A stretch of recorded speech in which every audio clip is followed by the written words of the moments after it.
kalau Pak Panji Gumilang itu di dalam temuan kami punya 254 rekening, 256 rekening bank yang sekarang masih aktif. Lalu Al-Zaitunnya sendiri ada 30 sekian gitu. Kita semua sudah bijak itu dari dari instrumen yang kita miliki untuk mengetahui itu dan perputarannya gitu.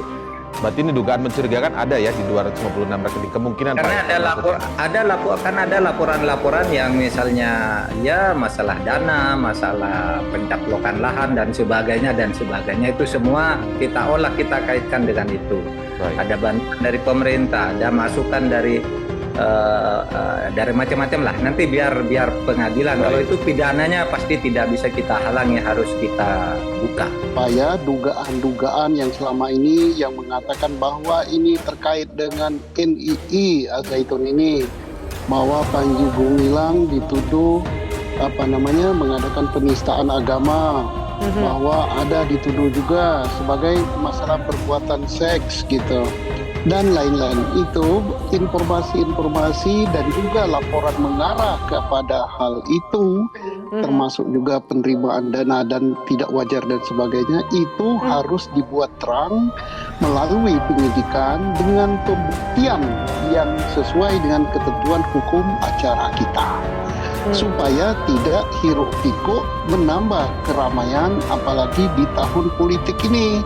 Dan Pak Panji Gumilang pun kita mohon kooperatif. Apakah ia terkait dengan NII, apakah ia terkait dengan penghimpunan dana untuk keperluan-keperluan yang mengarah kepada kriminal seperti teroris dan lain-lain.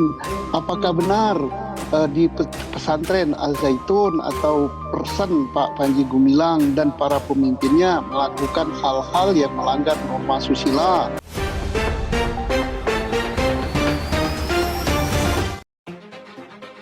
Terungkap siasat pimpinan Ponpes Al-Zaitun, Panji Gumilang, agar bisa memiliki 256 rekening bank. Ternyata Panji Gumilang memiliki identitas lain hingga 6 nama. Hal ini diungkapkan Menteri Koordinator Bidang Politik Hukum dan Keamanan, Mahfud MD saat dikonfirmasi terkait nasib Ponpes Al-Zaitun dan Panji Gumilang di Hotel Borobudur, Jakarta pada Rabu, 5 Juli 2023. Dikatakan Mahfud MD, 2 dari 6 nama itu adalah Abu Totok Panji Gumilang dan Abdussalam Panji Gumilang. Dari 6 nama itu, Panji Gumilang bisa memiliki 256 rekening bank dengan identitas berbeda-beda. Selain itu Panji Gumilang juga menguasai 33 rekening atas nama institusi. Nama dia itu 6. Ada Abu Totok, ada Panji Gumilang, ada Abdussalam, pokoknya 6 lah, dan dari situ semua ada dari 256 rekening atas nama dia, dan 33 rekening atas nama institusi, jadi 289, kata Mahfud. Mahfud mengatakan saat ini PPATK tengah menganalisis rekening-rekening tersebut terkait dengan dugaan pencucian uang. Mahfud juga menilai hal tersebut agak mencurigakan. Ini sekarang sedang dianalisis dari sudut PPATK, apakah ada pencucian uang atau tidak. Nanti secepatnya. Kalau agak mencurigakan makanya diambil oleh PPATK, sekarang sedang diambil oleh PPAT. Agak mencurigakan, kata Mahfud. Sebelumnya, kasus Panji Gumilang sudah dinaikkan penyidikan oleh Bareskrim Polri. Dirtipidum Bareskrim Polri Brigjen Juhandani Raharjo Puro menyebut telah menemukan pelanggaran pidana yang dilakukan pimpinan Pondok Pesantren Al-Zaitun Panji Gumilang. Dari pemeriksaan para saksi, ahli hingga pemeriksaan kepada Panji Gumilang, maka Bareskrim resmi menaikkan perkara dari penyelidikan menjadi penyidikan. Kami sebelumnya sudah memeriksa 4 orang saksi, 5 ahli, dan tentu saja terlapor. Jam 10 malam 00 WIB selesai pemeriksaan. Penyidik telah melaksanakan gelar perkara dan mengambil kesimpulan bahwa perkara ini dinaikkan dari penyelidikan menjadi penyidikan, kata Juhandani, dikutip dari Kompas TV. Dinaikkannya status perkara penistaan agama ini dilakukan lantaran penyidik telah menemukan adanya unsur pelanggaran pidana yang dilakukan oleh Panji Gumilang. Ini sudah cukup bahwa ini ada perbuatan pidana, setelahnya akan kami cari bukti lebih lanjut, ungkap Juhandani. Oleh karena itu, per Selasa, 4 Juli 2023, hari ini proses penyidikan pun dilakukan. Ridwan Kamil minta Ponpes Al-Zaitun ditutup.